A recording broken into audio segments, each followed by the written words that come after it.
प्रणाम मित्रों। हमने अपने पिछले वीडियो में चर्चा की थी एक सूत्र पे,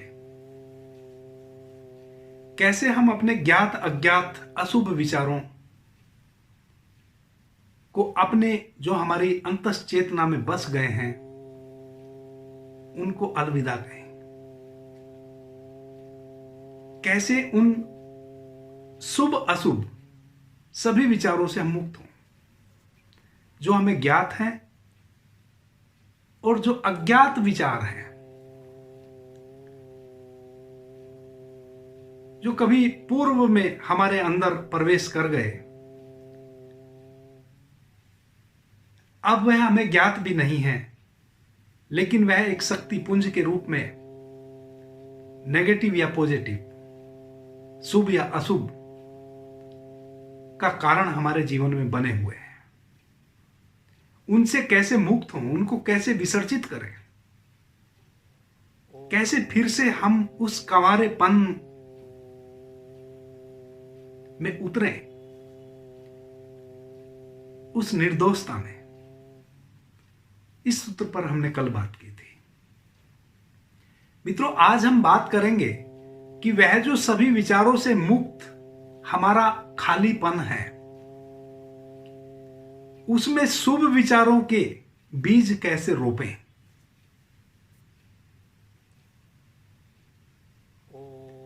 कैसे शुभ विचारों का अवतरण हमारे अंतस में हो, कैसे शुभ के बीज हम रोपें, उनको अंकुरित करें और उनको वट वृक्ष बनाएं।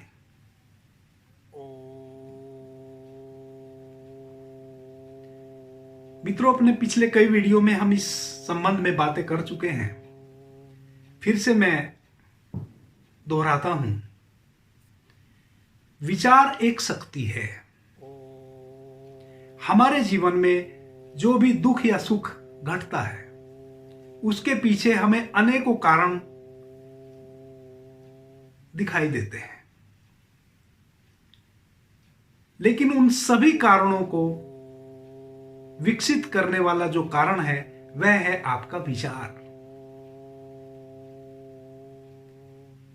कोई अशुभ विचार, नकारात्मक विचार अगर आपके अंदर प्रवेश कर गया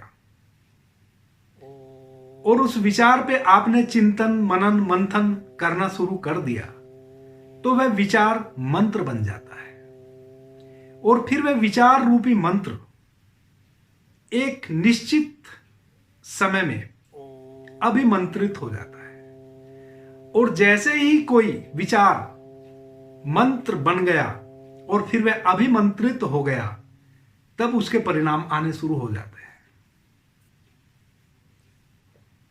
कैसे आते हैं परिणाम?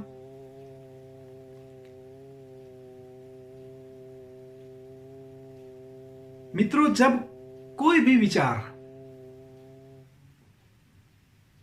निरंतरता में हमारे मनस्पटल पे उठता हो, जिस पे हम चिंतन करते हो, मंथन करते हो, वह मंत्र बन जाता है। मंत्र का और क्या मतलब होता है?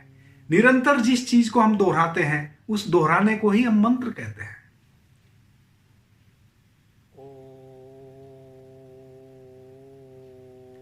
और वह सतत जो दोहराने की अवस्था है, एक समय आता है कि वह जब इतनी बार दोहराई जा चुकी है तो वह अभिमंत्रित हो जाती है।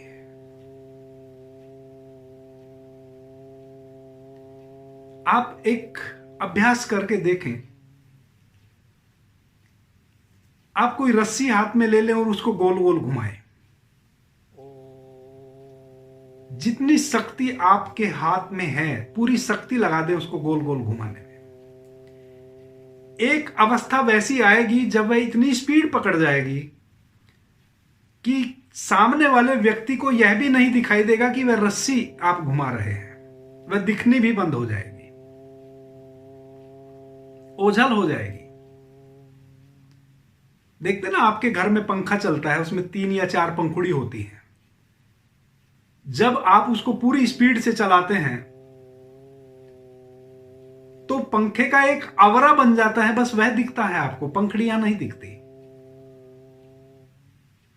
और पंखे को इतनी स्पीड से भी घुमाया जा सकता है कि आप उस पंखे के ऊपर एक गिलास पानी का भर के रख दे, वह गिलास नीचे नहीं गिरेगा, क्योंकि जब तक उसके गिरने की नीचे अवस्था होगी तब तक दूसरी पंखुड़ी उसके नीचे आ जाएगी।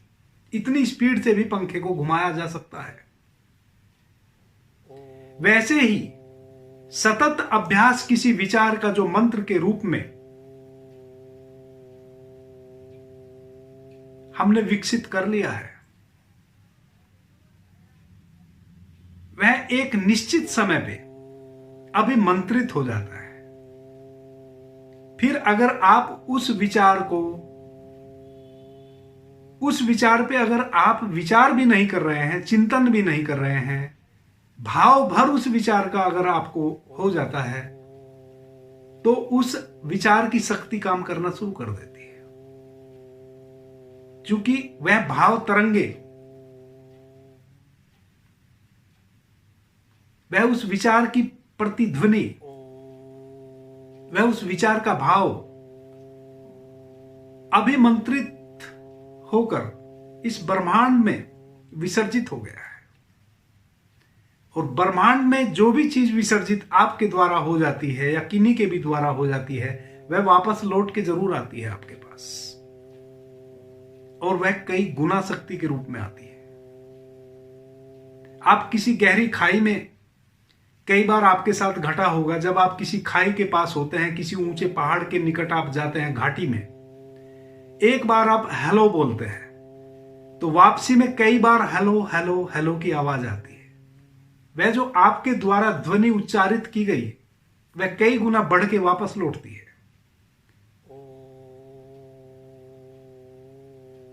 वैसे ही आपके विचार से प्रतिध्वनित हुई चीजें वापस लौटती हैं, आपको पता नहीं चलता। अगर वह नेगेटिव विचार की थी तो वह नेगेटिव के रूप में परिणाम लाने वाली हैं, अगर वह पॉजिटिव विचार की थी तो वह पॉजिटिव के रूप में परिणाम लाने वाली है। अब हम उन सभी नेगेटिव पॉजिटिव, शुभ अशुभ विचारों से मुक्त हो गए हैं, खाली हो गए हैं, निर्विचार हो गए हैं। अब हमें शुभ विचारों का पदार्पण, शुभ विचारों के बीजों को रोपाना है अपने अंतस में। उसी के सूत्र पे आज मैं बात करता हूं।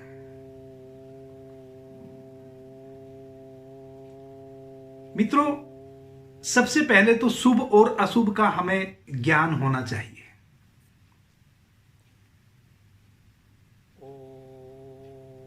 और ज्ञान भी एक विचार है। ज्ञान का मतलब है कि आप किसी किताब से पढ़ के ज्ञान अर्जित करेंगे, किसी के द्वारा सुन के आप ज्ञान अर्जित करेंगे। जैसे मैं बोल रहा हूं, आप सुन रहे हैं।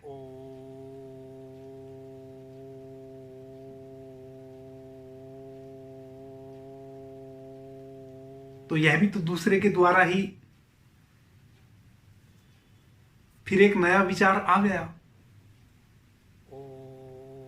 नहीं, हम एक कसौटी रखें अपने पास। अब हम एक कसौटी तैयार कर लें अपने अंतस में। कोई भी विचार बाहर से आता है, कोई जल्दी नहीं है, उस पर थोड़ा चिंतन करें, मनन करें, मंथन करें, और उस विचार के पीछे देखें कि यह मुझे शुभ की ओर ले जा रहा है कि अशुभ की ओर ले जा रहा है। यह मुझे सत्यम शिवम सुंदरम की ओर ले जा रहा है कि मुझे कामनी कांचन की ओर ले जा रहा है। यह मुझे चोरी की तरफ ले जा रहा है कि साधुता की तरफ ले जा रहा है। चिंतन करें, मनन करें, मंथन करें। अभी आप फिर से एक नवजात शिशु हो गए हैं। पुराने सारे विचारों को आपने तिलांजलि दे दी है। नए विचारों का विकास करना है। मित्रों, इस जगत में कोई भी प्राणी सुख से जीना चाहता है, आनंद से जीना चाहता है। आनंद की ही खोज है, सुख की ही खोज है प्रत्येक व्यक्ति की। लेकिन अपने अंधेपन में, अपने बेहोशी की अवस्था में हम किन्हीं चीजों को आनंद और सुख समझ के उनके साथ गति कर जाते हैं और परिणाम दुख में आते हैं। हमारे पास कोई कसौटी नहीं है, हमारे पास कोई कसौटी नहीं है कि हम उस कसौटी पे किसी विचार को कस लें कि यह मुझे शुभ में ले जाएगा कि अशुभ में ले जाएगा। तो फिर हम क्या करें?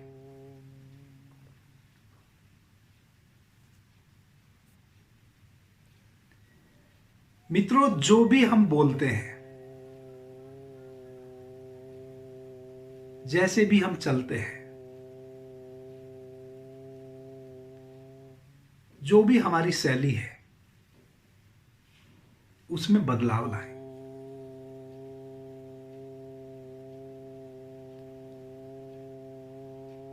सत्य के रास्ते पर चलने वाले लोगों का अनुसरण करें।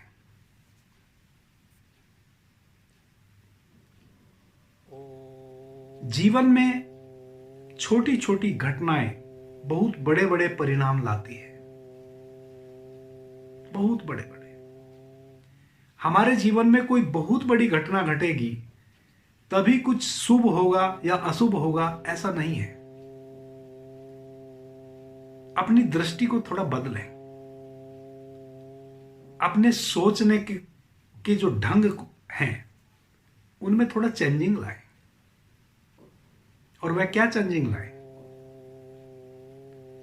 छोटी छोटी चीजों के प्रति जागरण से भरें, जागरूकता से भरें, अवेयरनेस लाएं।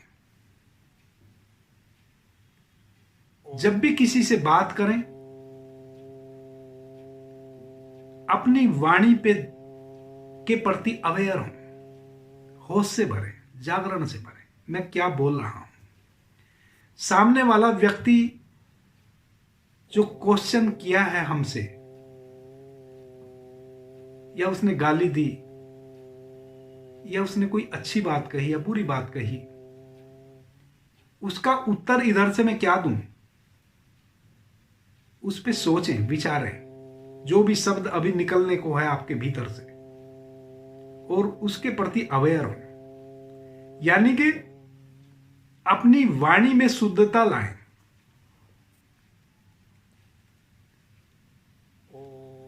कई बार हम बेहोशी में ऐसा बोल जाते हैं, फिर हम जीवन भर पश्चाताप करते हैं कि मुझे ऐसा नहीं बोलना चाहिए था, और वह जीवन भर एक दुख का परिणाम, एक छोटा सा शब्द, एक छोटी सी हमारी वाणी की अशुद्धि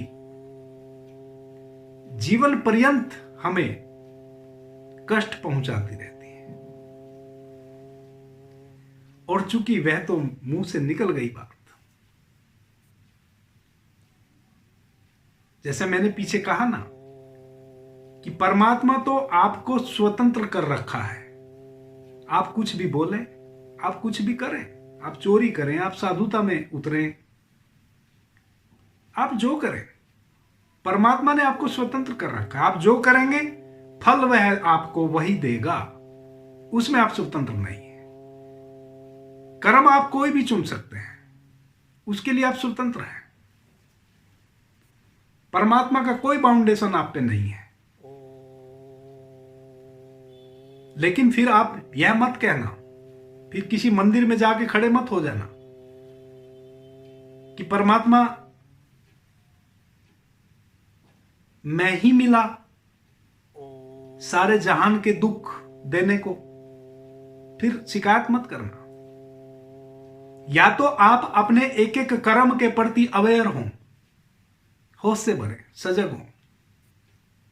और अगर बेहोशी में जीना चाहते हैं तो आपको कोई अधिकार नहीं है मंदिर में भगवान की मूर्ति के सामने जाके हाथ जोड़ के खड़े होने का कि सारे दुख मुझे ही क्यों दे रहा है।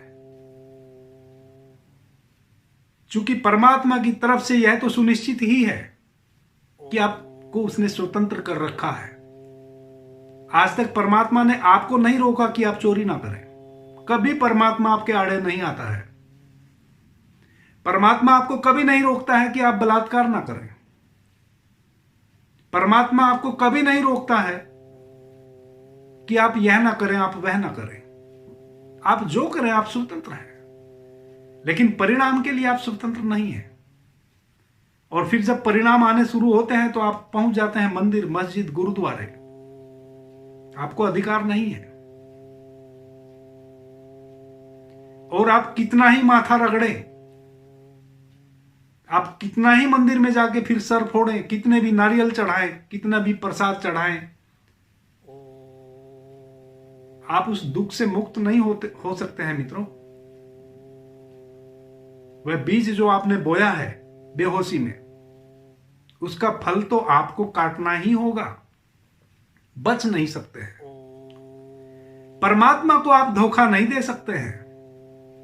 आप कानून से बच सकते हैं, समाज में भी आप बच सकते हैं, धोखा दे सकते हैं, आप बहुत चालाक हो सकते हैं। बहुत लोग हैं, बहुत घने चालाक हैं, कोई निकृष्ट कार्य भी करते हैं और पता भी नहीं होने देते, खासकर राजनेता।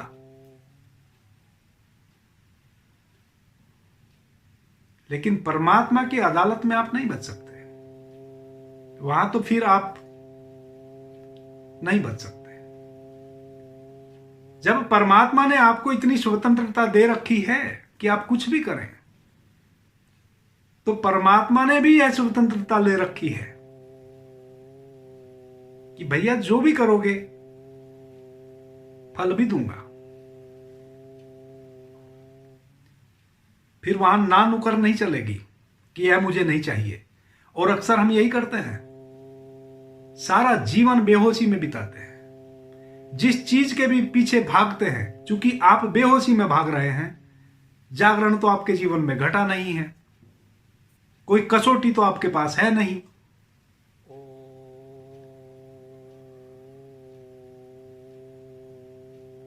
जिस चीज के भी पीछे भागते हैं वही आपके लिए दुख का कारण बन जाती है।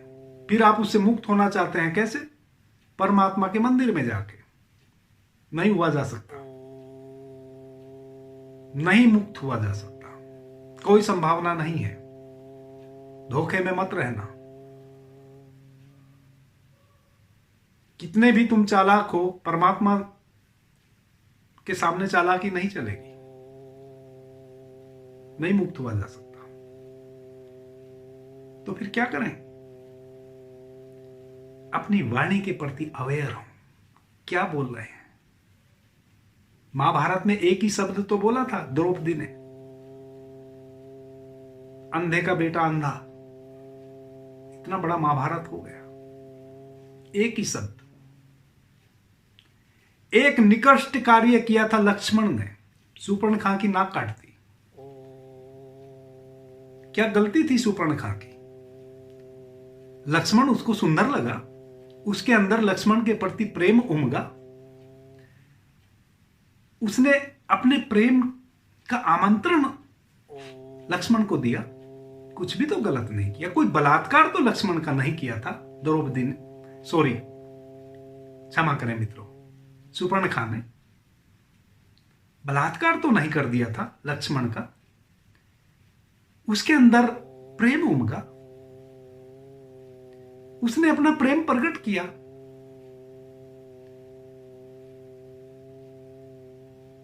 और लक्ष्मण ने उसकी नाक काट दी। उसका परिणाम सारी रामायण जो है वह उस परिणाम की ही है। एक निकृष्ट कृत्य, किसी स्त्री की नाक काट देना।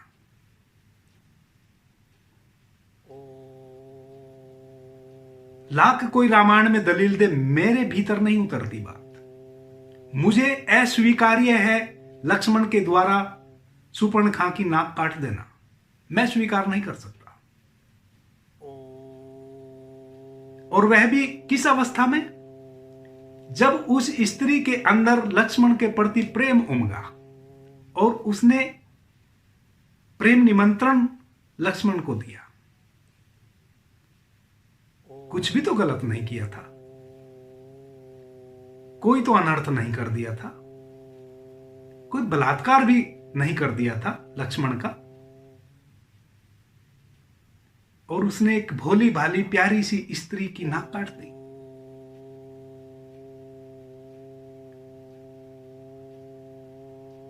मैं स्वीकार नहीं कर सकता, मैं उसको कुकर्त समझता हूं, और उसका परिणाम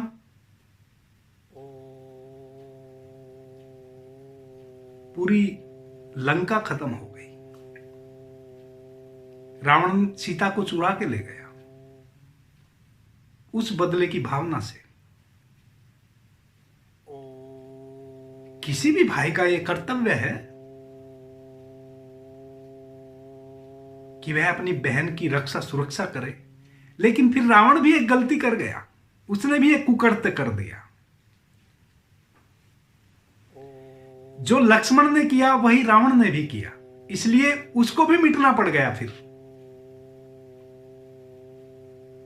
उसने भी एक स्त्री के साथ ही बदला लिया। लक्ष्मण ने भी एक स्त्री की ही नाक काटी, और रावण भी एक स्त्री को ही चुरा के ले गया। बहन का बदला लेना था तो लक्ष्मण की गर्दन काटता, युद्ध करता, लेकिन नहीं, ऐसा नहीं किया उसने। उसने भी सीता को यातना दी, एक स्त्री को यातना दी। नहीं, मैं स्वीकार कर सकता, अस्वीकार करता हूं मैं। रावण के द्वारा किया हुआ यह कुकर्त्य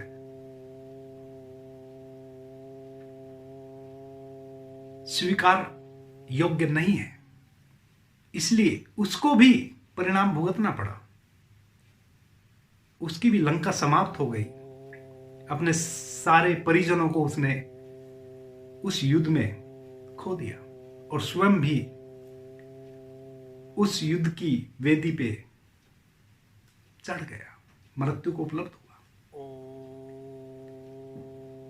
मित्रों, हमारा कोई भी कृत्य, जब रावण जैसा व्यक्ति नहीं बच सकता है, कुकृत्य का परिणाम उसके पूरे वंश का विनाश बनता है, हमारी क्या हैसियत, हमारी क्या औकात। रावण जैसा महाज्ञानी, लेकिन उसने भी, वह भी एक जगह बेहोश हो गया। वह भी अपनी बहन की नाक काटने के पीछे जो सजा उसको लक्ष्मण को देनी थी, उसने भी वह सजा सीता को दी। एक कुकृत्य किया और सजा को उपलब्ध हुआ, पूरा वंश मिट गया। हम जो दिन भर 24 घंटे कुकृत्य करते हैं, असद्य विचारों से भरे हैं,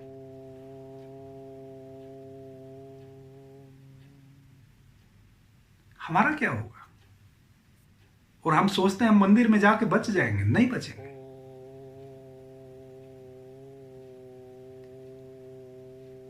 और अगर कोई बच गया तो वह अन्याय होगा। फिर उस भगवान को मैं भगवान नहीं कहूंगा।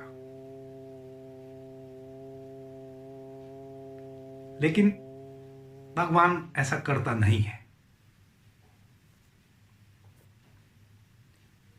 हम अब खाली हो गए हैं। कैसे हम सत्यम शिवम सुंदरम को अपने अंदर प्रवेश दें?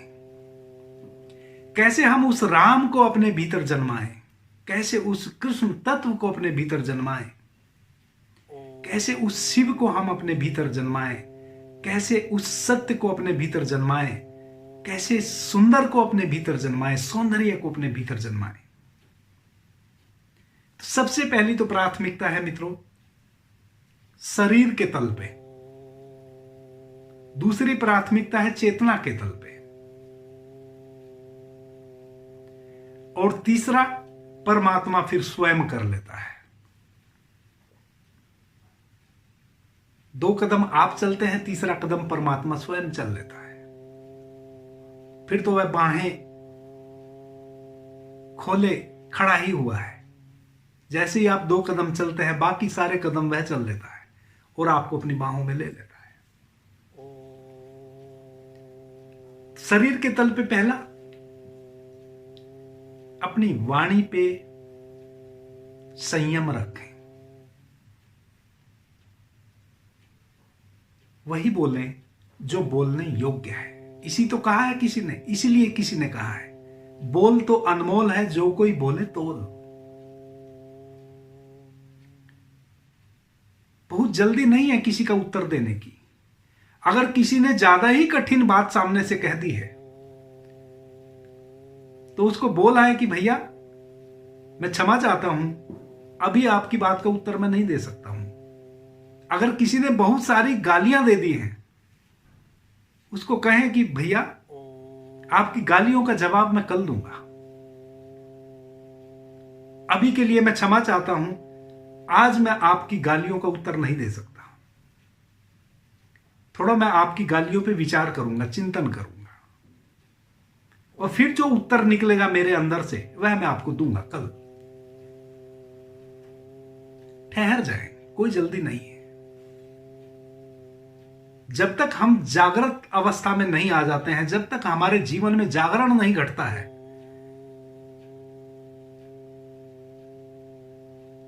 तब तक हम थोड़ा जल्दबाजी ना करें, वाणी के प्रति सचेत हों, सोच के बोलें, समझ के बोलें, आगा पीछा देख लें। कोई जल्दी नहीं है।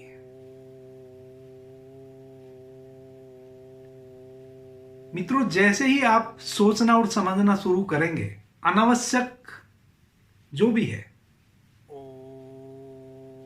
उससे आप वंचित रह जाएंगे। जैसे ही वाणी के प्रति आप अवेयर होंगे, होश से भरेंगे, तैसे ही अशुभ बातों की संभावना बहुत ही क्षीण हो जाएंगी। अशुभ बातें अब आपसे बाहर नहीं जाने वाली है। यह शुभ में पहला कदम रखा गया, पहला बीज बो दिया हमने शुभ का। जो भी करें, आपके जीवन में जितने भी कार्य हैं, आप अपना जूता भी निकालते हैं पैरों से, तो उसको मर्त मत समझें। हालांकि वह मर्त ही है, लेकिन आप उसको मर्त ना समझें। आप उसको प्रेम से निकालें, प्रेम से रखें, जोर से ना पटके, इस भाव से भरें कि भाई इसको भी चोट लगेगी। सलीके से उसको उठाएं, सलीके से पहने, सलीके से निकाल के रखें। आप अपना गेट खोलते हैं, बंद करते हैं, सलीके से कुंडी लगाएं, खट से ना लगाएं, खट से गेट बंद ना करें, चोट पहुंचती है उसको। पहुंचती हो या ना पहुंचती हो, आप इस भाव को विकसित करें। एक और नया बीज रोपा गया सत्य की ओर। अब आप किसी को पीड़ा नहीं दे पाएंगे। जब आप अपने जूते के प्रति, अपने गेट के प्रति, अपने दरवाजे के प्रति, अपनी गाड़ी का गेट आप आराम से खोलेंगे, आराम से बंद करेंगे, जब आप उनके प्रति सजग होंगे, मर्द चीजें हैं यह, जब आप उनके प्रति इस भाव से भरेंगे कि भाई जोर से मारा, इसको भी चोट लगी होगी, पीड़ा हुई होगी, आपके अंदर एक अहिंसा का बीज रोपा गया। धीरे धीरे धीरे धीरे आपके जीवन से हिंसा विदा हो जाएगी। और हिंसा विदा हो जाने का मतलब मित्रों ऐसा नहीं है कि पूर्व में आपने किसी की हत्या की है, आप हिंसक आदमी है। नहीं, हमारे विचार भी हिंसक होते हैं। कई बार हमारी दृष्टि भी हिंसक होती है। हम किसी पे ऐसी दृष्टि डालते हैं कि दूसरा सिकुड़ जाता है, घबरा जाता है। यह भी हिंसा है। हम किसी को गाली दे आते हैं, उसका मन दुखता है, यह भी तो हिंसा है। किसी भी रूप में आप किसी को पीड़ा पहुंचाते हैं, हिंसा ही तो है। आप किसी की गर्दन काट देते हैं, वह तो महान हिंसा हो गई। लेकिन यह जो छोटी छोटी चीजों में हम कष्ट पहुंचाते हैं, यह भी तो हिंसा है। इससे बचें। बचने का उपाय क्या है? क्योंकि हमारे पास कोई कसौटी नहीं है।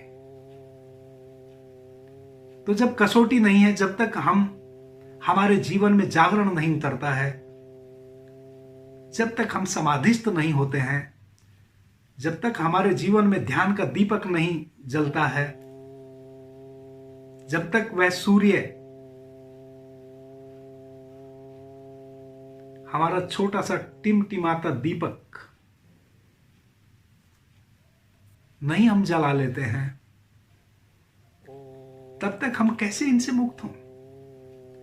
तो अपने एक एक कर्त के प्रति इस भाव से भरें, एक अवेयरनेस के साथ अपना कपड़ा खोलते हैं, प्रेम से टांगे उसको कि भाई तेरा बहुत बहुत धन्यवाद, आज पूरा दिन तूने मेरा तन ढका, मुझे सर्दी से गर्मी से बचाया।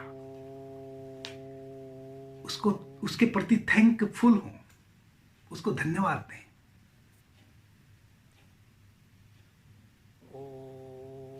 किसी चीज को भी उठाते हैं, उसको प्रेम से उठाएं, प्रेम से वापस रखें, जैसे उसमें प्राण हो। इस भाव से उसको उठाएं और इस भाव से उसको वापस रखें। यह आपने नए बीज बोलिए अपने अंतस में। मित्रों, नकारात्मक चीजों को भगाना नहीं पड़ता लाठी लेके। अंधेरे को आप लाठी लेके नहीं भगाते हैं। अंधेरे को भगाने के लिए बम बंदूक लाठी की जरूरत नहीं होती है, सिर्फ एक दीपक जलाने की जरूरत होती है। आपके जीवन में सत्य का आविर्भाव हो, सत्य का आविर्भाव हो, सत्यम शिवम सुंदरम का आगमन हो, असत्य चीजों का से आपका दुराभाव हो, उसके लिए आपको बहुत कुछ करने की जरूरत नहीं होती। जीवन छोटी छोटी चीजों से निर्मित होता है। एक किसी को हमने गाली दी, एक द्रौपदी ने अंधे का बेटा अंधा कहा, इतना बड़ा महाभारत हो गया। एक लक्ष्मण ने एक सुपर्णखा की नाक काट दी। एक छोटा सा निकृष्ट कर्त, छोटा सा ही कर्त था, कोई बहुत बड़ा कर्त नहीं था, एक क्षण में हो गया।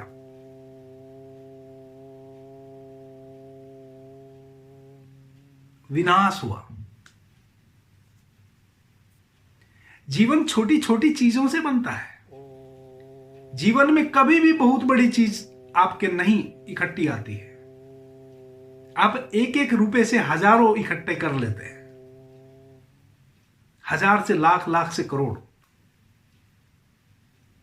मुश्किल ही किसी के जीवन में अचानक करोड़ों आ जाते हैं। जिसके पास एक रुपया भी ना हो, उसके जीवन में करोड़ों अचानक नहीं आते हैं, धीरे धीरे आते हैं। आप एक एक रुपया इकट्ठा करते हैं, चवन्नी अठन्नी इकट्ठा करते हैं, तो लाखों करोड़ों आप इकट्ठा कर लेते हैं। जीवन छोटी छोटी चीजों से बनता है। उन छोटी छोटी चीजों के प्रति ही अवेयर हों, तो आपका जीवन विराट होगा, विकसित, बहुत विकासमान होगा। आप समझते हैं कि ये तो भाई साधु संतों महात्माओं का काम है। मित्रों, जो अपने जीवन में अवेयर नहीं है, वह चाहे साधु संत भी बना बैठा है, उसकी भी जिंदगी आपसे अलग नहीं है।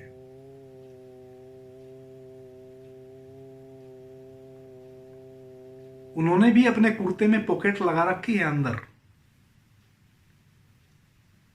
और आपसे बड़ी पॉकेट लगा रखी है उन्होंने। वह भी धन बटोर रहे हैं, वह भी पद प्रतिष्ठा की दौड़ में पड़े हैं, वह भी कामनी कांचन की दौड़ में पड़े हैं। परमात्मा के राज्य में तो वही प्रवेश करता है जो जागा हुआ है। अंधों का वहां कोई काम नहीं, अंधे वहां पहुंच ही नहीं पाते। अब चाहे वह गृहस्थ हो, चाहे वह संत हो। जो सोए हुए लोग हैं, जो बेहोश लोग हैं, वह वहां नहीं पहुंचते। उनके लिए दरवाजा बंद है, बड़ा सारा ताला लगा हुआ है, बहुत बड़ा ताला लगा हुआ है, वह नहीं खुलता उनके लिए। सिर्फ जागा हुआ व्यक्ति वहां पहुंच सकता है। सत्यम शिवम सुंदरम में सिर्फ जाग के पहुंचा जा सकता है, बेहोशी में वहां नहीं पहुंच सकते आप। और आप ऐसे सोए हैं, बेहोशी में वही सब कर रहे हैं जो एक शराबी के साथ घटना घटी। एक शराबी मैं खाने में गया संध्या, और घर से एक लालटेन ले लिया कि भाई अक्सर जब मैं मैखाने से वापस देर रात्रि पी के लौटता हूं तो एक तो नशा होता है शराब का, ऊपर से गहन अंधकार होता है, तो फिर इधर उधर टकरा जाता हूं, नाली में कई बार गिर जाता हूं और हंसी का पात्र बनता हूं सबका।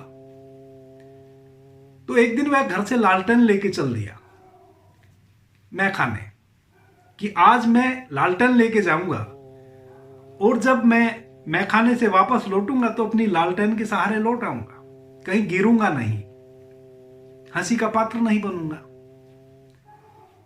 अब मित्रों, वह मैं खाने लालटेन के साथ पहुंच गया, जम के शराब पी,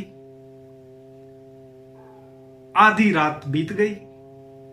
आज तो बेफिक्र था कि आज तो मैं लालटेन लेके आया हूं, कुछ ज्यादा नशा भी हो जाएगा तो कोई दिक्कत नहीं है, इस लालटेन की रोशनी से मैं घर पहुंच ही जाऊंगा।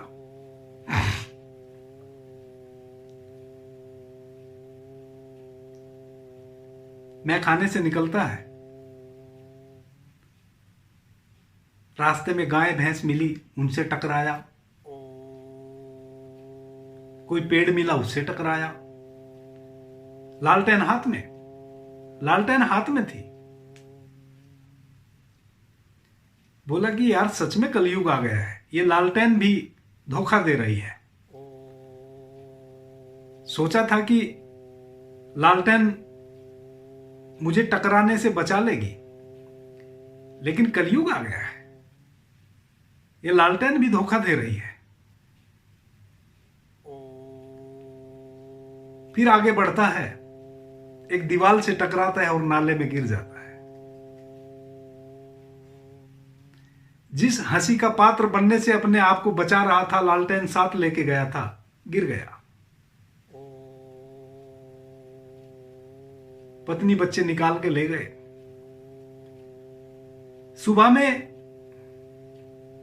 शराब खाने का जो मालिक था, उसने एक आदमी को उसके घर भेजा एक पत्र के साथ।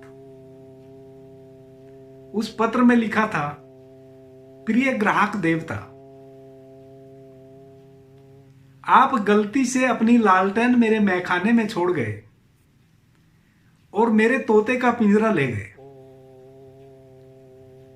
मैं आपकी लालटेन इस व्यक्ति के माध्यम से आपके घर भिजवा रहा हूं, कृपा करके मेरे तोते का पिंजरा इसके सुपुर्द कर दें।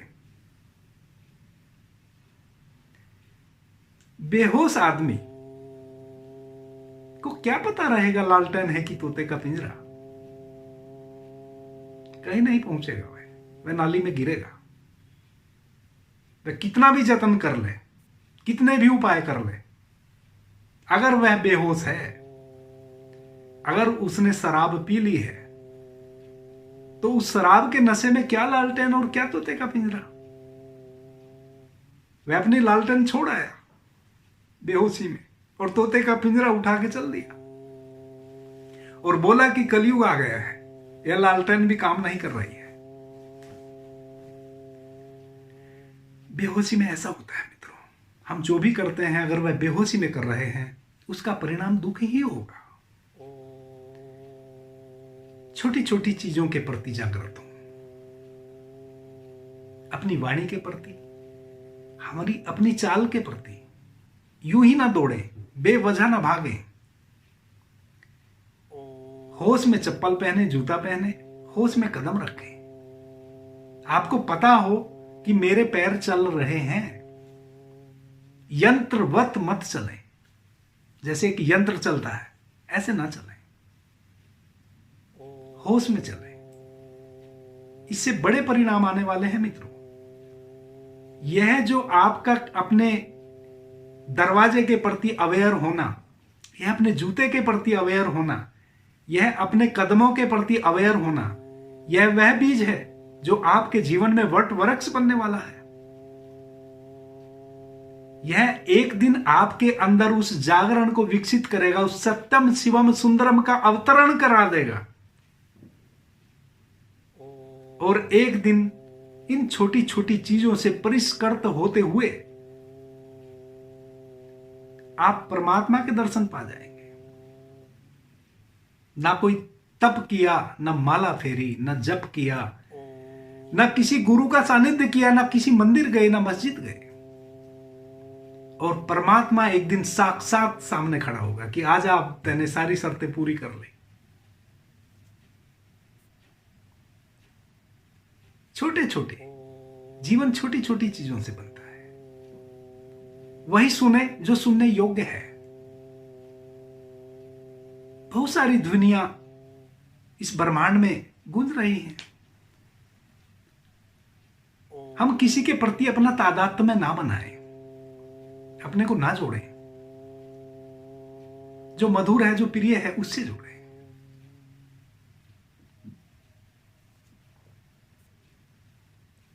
फूलों को देखें, आकाश को देखें, पेड़ पौधों से दोस्ती करें। 2 मिनट 5 मिनट उनके पास बैठें, उनसे जुड़ें। ये बड़े बड़े पौधे बनने वाले हैं। वह जो दरवाजे के प्रति आपकी अवेयरनेस है, वह आपको जागरण से भर देगी। फिर आपके जीवन में कुछ भी निकट प्रवेश नहीं कर सकता है।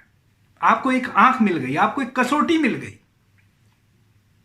जागरण आ गया, आप अवेयर हो गए। अब किसी का दिया हुआ विचार आपके अंतस में यूं ही नहीं उतर जाएगा। अब आप उसको अपनी कसौटी पे तोलेंगे। अपनी उस जागरण की, अपनी उस अवेयरनेस से आप उसको, उसकी गहराई में प्रवेश करेंगे।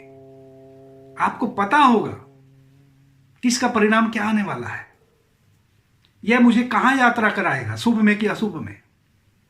आपको किसी के पास नहीं जाना होगा, किसी गुरु के पास नहीं जाना होगा। मैं क्या करूं क्या ना करूं, आपका जीवन है, आपकी जिम्मेवारी है आपके प्रति। परमात्मा ने आपको पैदा किया है, आपकी जिम्मेवारी है कि आप उसके प्रति धन्यवाद से भरें। कोई और आपके और परमात्मा के बीच में माध्यम बन भी कैसे सकता है? वहां तो डायरेक्ट बात होती है जब भी होती है। आज तक जितने भी लोग परमात्मा के अनुभव से गुजरे हैं, वह स्वयं भी जब मिट गए हैं तभी परमात्मा के दर्शन हुए हैं। दूसरे की तो बात ही छोड़ दो। स्वयं का भी बोध जब खत्म हो जाता है तभी उसका दरवाजा खुलता है। तभी वह इतना बड़ा जो ताला लटका है परमात्मा के दरवाजे पे वह खुलता है, तब तक नहीं खुलता।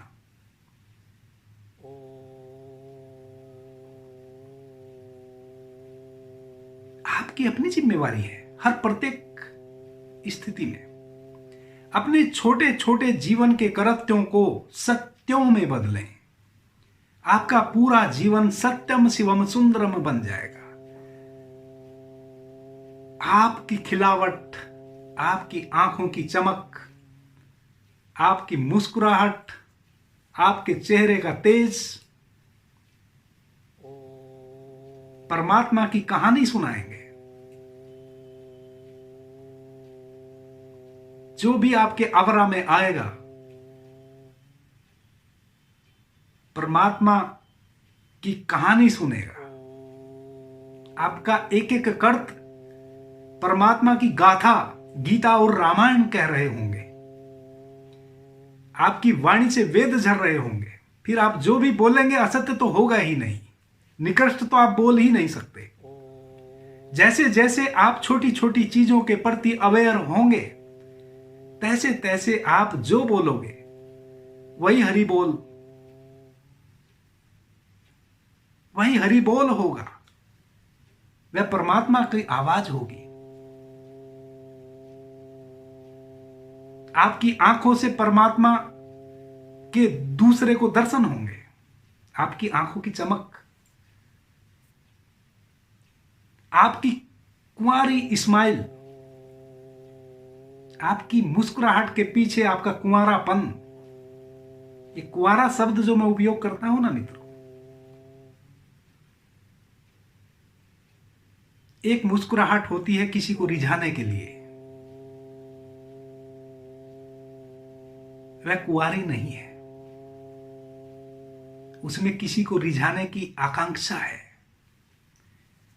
किसी को रिझाने की कामना है।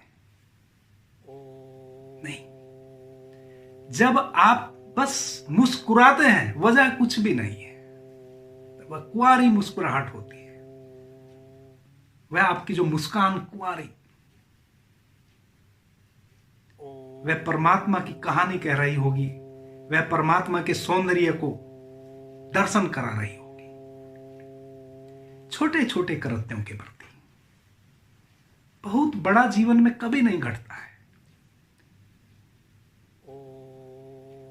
शुभ से भर जाए, अवेयर हो, कुछ भी बेहोशी में ना हो। अब कुछ भी बेहोशी में ना हो, इसका एक सूत्र अब मैं आपको कहता हूं। अभी भी मैंने ये सूत्र ही कहे, लेकिन चूंकि हमारी आदतें प्राचीन हैं बेहोशी की,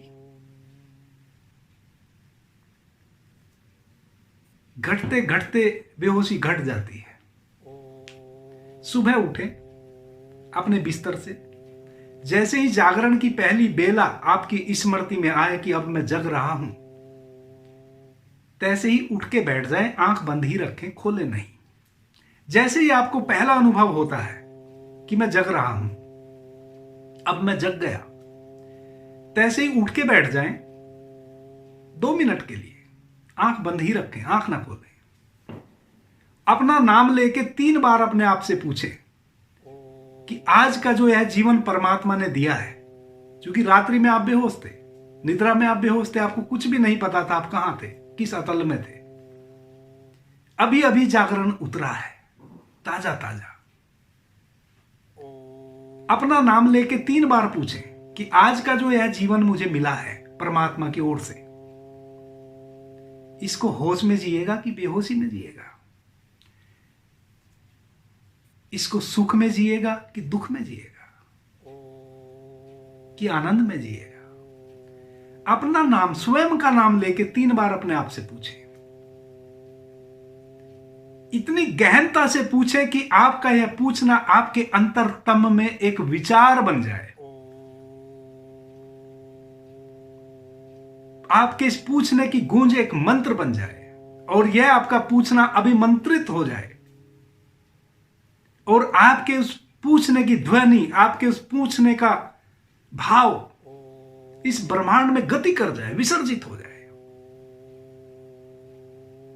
कुछ दिनों के अभ्यास से भीतर से आवाज आएगी कि नहीं, मैं आज सुख में ही जीऊंगा, आज मैं होश में ही जीऊंगा, आज मैं अवेयर होके ही जीऊंगा। यह एक संकल्पना जो सद गई,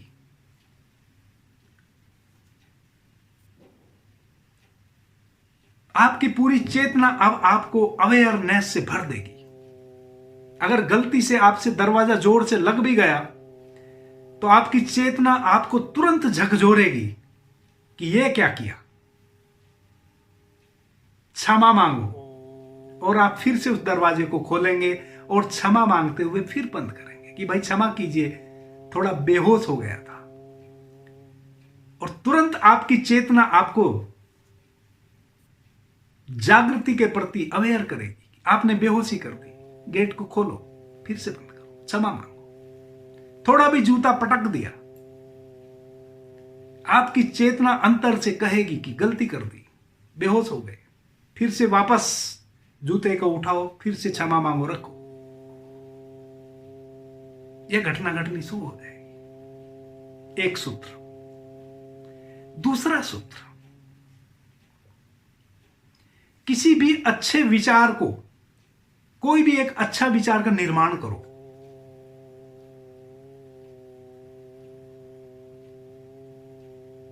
एक अच्छा विचार जो आपके लिए भी शुभ हो और समस्त के लिए शुभ हो, चाहे वह धन कमाने का ही विचार क्यों ना हो, वह किसी के प्रति आपका प्रेम उमगा उसका ही विचार क्यों ना हो, एक शुभ विचार अपने अंदर विकसित करो।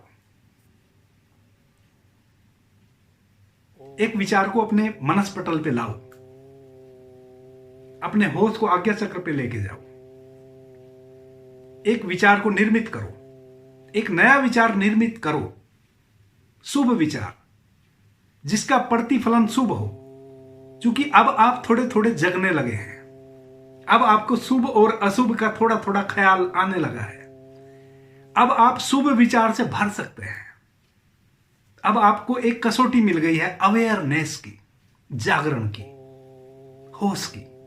अब आप थोड़े थोड़े होश में आ गए हैं। एक विचार निर्मित करो, शुभ विचार।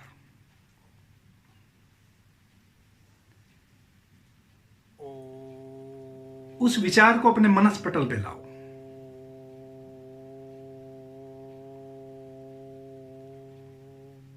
आंख बंद कर लो, अपने आज्ञा चक्र पे अपने पूरे होश को ले जाओ। उस विचार को मनस्पटल पे लाओ।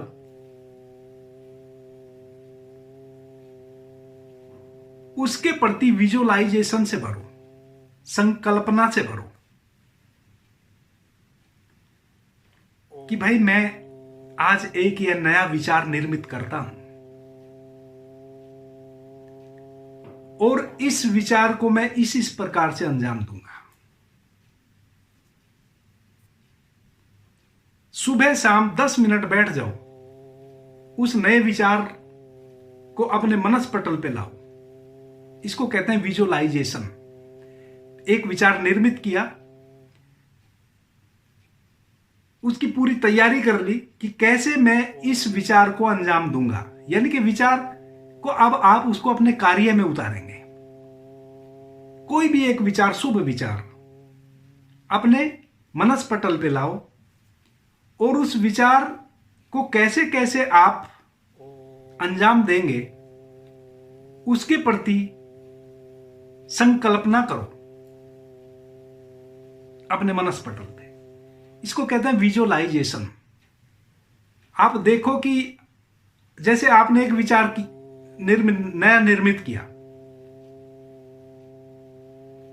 आपको एक शहर से दूसरे शहर जाना है किसी रिश्तेदार के यहां। अभी आप गए नहीं हैं, आपने एक विचार बनाया कि कल मैं सुबह उठूंगा, अपनी गाड़ी निकालूंगा, उसकी सफाई करूंगा, फिर मैं स्वयं स्नान करूंगा, फला कपड़े पहनूंगा, फला जूते पहनूंगा, फिर मैं उस शहर की यात्रा में निकलूंगा, फिर मैं अपने उस स्वजन के यहां, उस रिश्तेदार, उस मित्र के यहां पहुंचूंगा। वह मित्र सामने खड़ा होगा, मुझे देखेगा, प्रेम से भरेगा, मुझे बाहों में ले लेगा, फिर मुझे अपने घर में अंदर प्रवेश देगा, फिर मुझे चाय मिष्ठान देगा। इस तरह एक विचार को निर्मित कर लो और कोई 2 सप्ताह, 15 दिन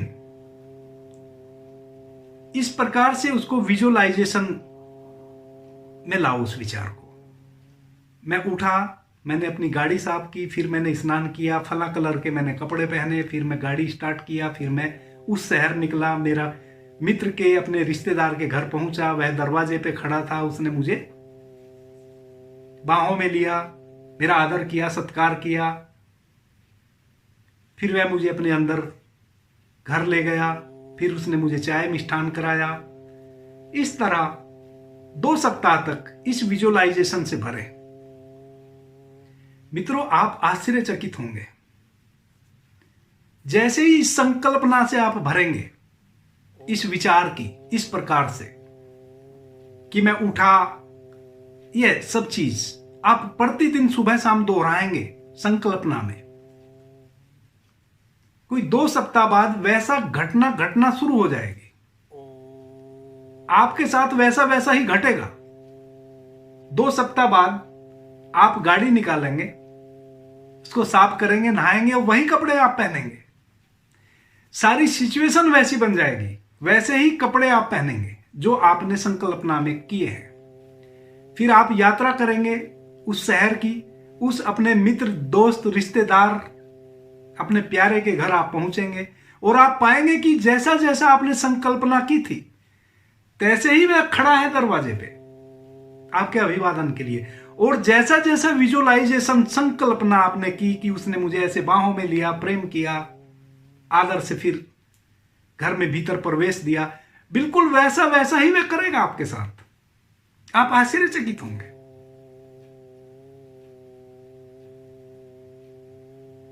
आप आश्चर्यचकित होंगे। यह है विचार की शक्ति। कोई भी कार्य करें, कोई भी बड़ा कार्य आप करने जा रहे हैं,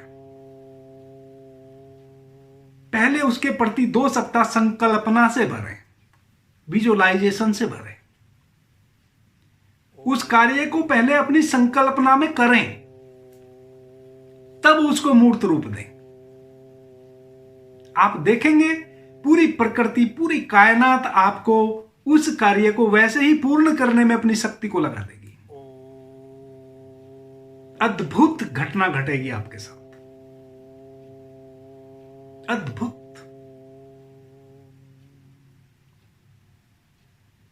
मैंने 3-4 सूत्र बताए मित्रों। पहला, अपनी अवेयरनेस को कैसे बढ़ाएं, अपने जागरण को, अपनी होश को कैसे बढ़ाएं।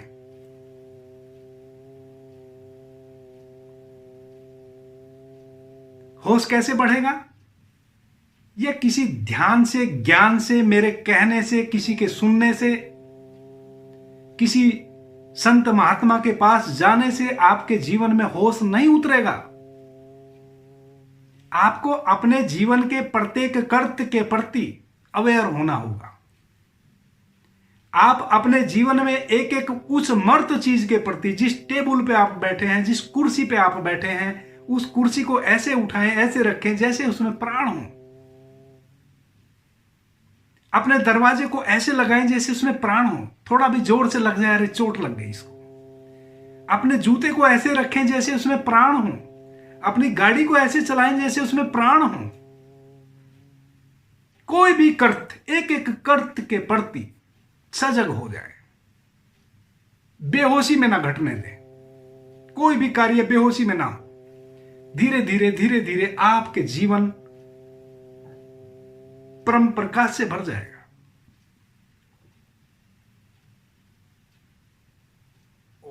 अचानक आप पाएंगे कि आप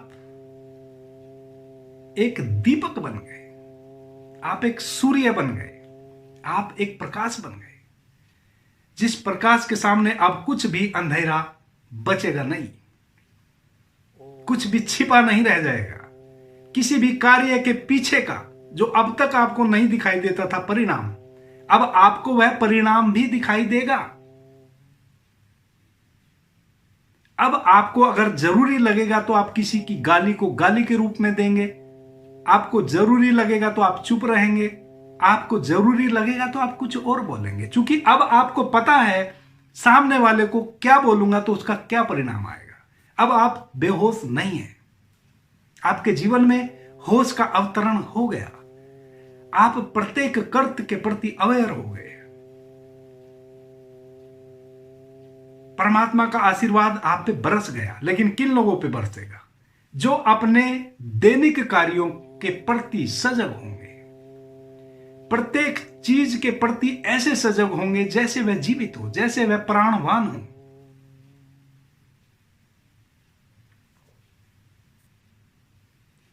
एकमात्र यही रास्ता है होश को उद्घाटित करने का, दूसरा कोई रास्ता नहीं है। ना किसी का आशीर्वाद फल सकता है, कोई कितना भी आपको आशीर्वाद दे, नहीं फलेगा।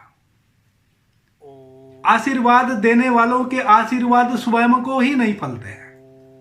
उन आशीर्वाद देने वालों के जीवन में जब आप गहन प्रवेश करेंगे, आपको पता चलेगा वह आपसे भी ज्यादा बेहोशी में जी रहे हैं।